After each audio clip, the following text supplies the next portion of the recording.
Bonjour à tous. Bonjour. Alors nous sommes à l'atelier de retour aux sources et aujourd'hui on va vous montrer comment on fait une lessive avec des os de ganse. Voilà. Alors on va avoir besoin d'1 litre d'eau de ganse, donc vous prenez l'eau qui flotte au-dessus du ganse et vous ne prenez pas la matière. Donc là on a mis du CO2 et du CuO. Alors le cuivre pour désinfecter et le CO2 pour tout ce qui est sphère émotionnelle. On a mis ça dans la bouilloire, on a fait chauffer.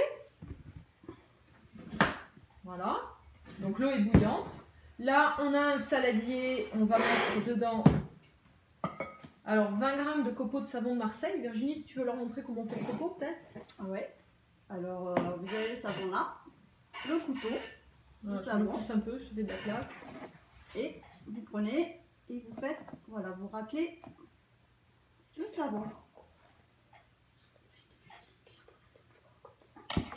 Voilà, alors là, on a 20 g de copeaux. Tiens, si tu veux mettre les copeaux, ma chérie. Je le mets là-dedans. Ouais. Vous avez vu, alors la qualité du savon de Marseille, elle est importante. Ça, c'est un savon qui est de bonne qualité. C'est facile de reconnaître un savon de bonne qualité parce qu'au niveau des ingrédients, vous avez donc de la soude, de l'eau de mer, enfin de l'eau salée et de l'huile d'olive.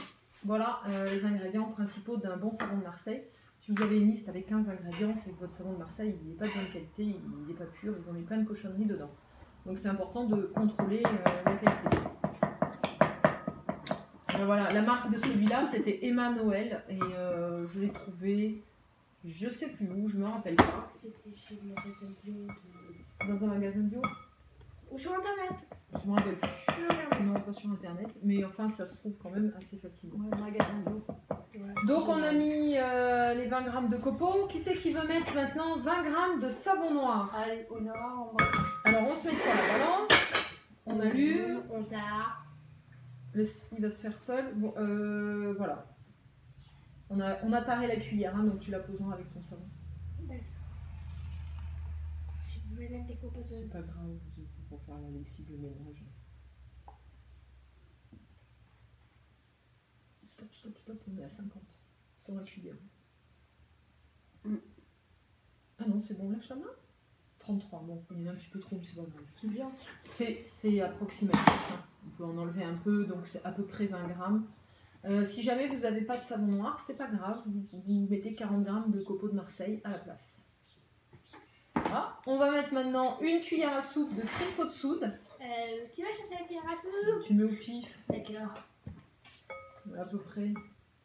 On va dire que Voilà, c'est parfait. Et maintenant, on va remuer énergiquement avec notre eau chaude, l'eau bouillante. Allez, tu mets, moi je tourne. Voilà, et on remue en fait jusqu'à ce que les copeaux de savon de Marseille soient fondus. Alors, on essaye de ne pas faire éclabousser parce que l'eau est chaude. Il y a 1 litre dedans, non? Ouais. Donc j'avais fait bouillir 1 litre d'eau de ganse.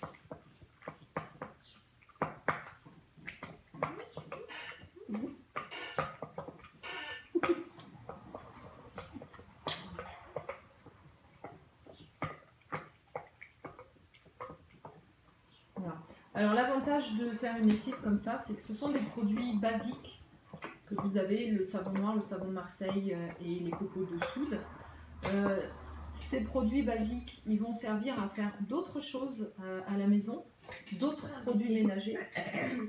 Virginie. Ils vont servir à faire d'autres produits ménagers. Ils sont pas chers, donc ça revient à vraiment pas cher de faire ces produits soi-même. Et surtout, ils sont 100% biodégradables. Ça veut dire qu'il n'y aura pas de résidus dans l'environnement. Ça va se dégrader, ça prend soin de la peau, c'est pas agressif pour la peau. Pour l'odeur aussi, c'est-à-dire que dans les lessives chimiques, vous avez une odeur qui est très très forte et qui finit par brûler les voies respiratoires sans qu'on s'en rende compte en fait. Et puis on perd au niveau de l'odorat et on devient habitué à des produits très forts, qui sentent très fort, qui ont besoin d'une odeur, etc. Et c'est vraiment une éducation qu'on a à refaire. Au niveau aussi de la peau, il y a beaucoup de gens qui ont des problèmes d'eczéma, des problèmes d'allergie, tout un tas de problèmes cutanés. Sachez que la lessive peut être responsable de ces problèmes-là. C'est pour ça que c'est important voilà, d'avoir une lessive respectueuse de la peau. Alors cette lessive-là, elle est parfaite pour laver le linge. On a mis donc le savon noir et les copeaux de Marseille. Ça fait un spectre plus large de savon. Je vais expliquer après. Et ce spectre plus large de savon, il permet de nettoyer plus de tâches, plus de choses, etc. On a mis de la Samar parce que, enfin c'est des cristaux de soude. Parce que ici à l'atelier on fait des travaux qui sont pas forcément propres, hein, on s'habille linge, donc ça nettoie un peu mieux avec les cristaux de soude. Assurez-vous au niveau de la composition qu'il n'y a pas d'autres cochonneries quand vous achetez le produit. Ça c'est un vieux truc. Donc il n'y avait pas encore de cochonneries à l'époque.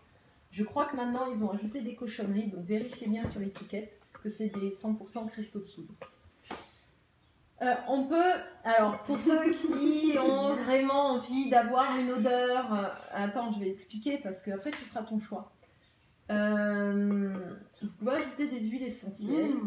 Ah ça sent bon. On va dire en transition par rapport à votre lessive habituelle, pour ceux qui ont besoin d'avoir une odeur forte. Mais sachez que l'huile essentielle c'est de l'essence et vous allez la mettre dans la nappe phréatique. Même s'il n'y en a pas beaucoup, c'est pas écologique. Donc moi toute seule j'en mets pas parce que voilà, je trouve pas ça écologique. Après je reconnais que pour les gens qui sont en transition, qui ont besoin d'une lessive qui sent très fort, ça peut être voilà, ça peut être sympa. Génial. Ah oui, au niveau des quantités, c'est pas encore fondu ma chérie, il faut tout lier encore. Au niveau de la quantité, cette lessive est très efficace. Une cuillère à soupe pour 10 kg de linge, c'est suffisant. Si vous avez une machine qui fait que 5 kg, une cuillère à café, ça suffit. Donc vous allez garder votre litre de lessive assez longtemps. C'est très économique. Hein. C'est super économique. Voilà. Donc ça vous reviendra moins cher. Ça respecte votre éco, ça respecte vos poumons, ça respecte l'environnement. Même pour les enfants. Hein. Et en plus, les nourrissons. Ouais. Alors pour les nourrissons, on ne mettra pas les cristaux de soude. Si vous avez des nourrissons à la maison, vous enlevez les cristaux de soude de la recette. Ça marche aussi bien. Simplement, sur les tâches, ça sera un peu moins efficace, mais plus respectueux au niveau de la peau des nouveau-nés qui est très très fragile. On enlève juste les cristaux de soude et vous gardez tout le reste. On va bénéficier bien sûr des propriétés des odorants dans cette lessive. C'est-à-dire on aura un linge quand on met qui va équilibrer en fait nos émotions et en plus avec le cuivre on aura un linge qui est désinfecté. Voilà. C'est un plus. C'est comme tu veux si ça te fait plaisir. Tu as pris conscience que tu ne vas pas respecter l'environnement. Normalement c'est 20 gouttes d'huile essentielle pour 1 litre. Bon bah j'avais dit. Si tu veux. Tu peux mettre des petits C'est presque le Vas-y. Attention c'est C'est fondu là. quoi comme les huiles essentielles? C'est de l'ylang ça. Alors là elle a mis de l'ylang-ylang. L'ylang-ylang il est apaisant, calmant. Il sent très très bon en plus. Hein. Une fois que les copeaux sont fondus, on retire sa cuillère et on ne touche plus à la lessive pendant au moins 1 heure. On la laisse reposer. La lessive, il se peut, après on va la transvaser dans une bouteille d'1 litre, en verre si possible. Il se peut que la lessive déphase et il se peut aussi que la lessive se fige. Alors si la lessive déphase, pas de souci, il suffit de remuer bien fort. Et si la lessive non pas se fige, si la lessive fige, on peut rajouter un petit peu d'eau chaude ou alors simplement un pchit de vinaigre et vous allez voir que votre lessive va tout de suite défiger et reprendre une consistance liquide. Donc pchit de vinaigre, bien secoué et la lessive redevient liquide. Je crois qu'on a fait le tour. Oui. C'est bon pour toi? Pas de questions, non. truc, non? Tout va bien. Tu vas refaire à la maison? Ah oui. C'est Montrer- très économique, c'est ça qui est bien. Ouais. Et respectueux de l'environnement. Et efficace. Ah oui. Et toi, c'est la lessive qu'on utilise depuis maintenant 1 an ou 2 plus 3 ans. ouais, quelque chose comme ça, 3-4 ans. 3-4 ans, on utilise ça, notre linge est propre, on est contente. Voilà. Depuis que tu l'école à la maison, donc ça fait 4 ans quoi. Bon, et ben, on vous dit au revoir. Allez, À bientôt pour une prochaine vidéo. C'est un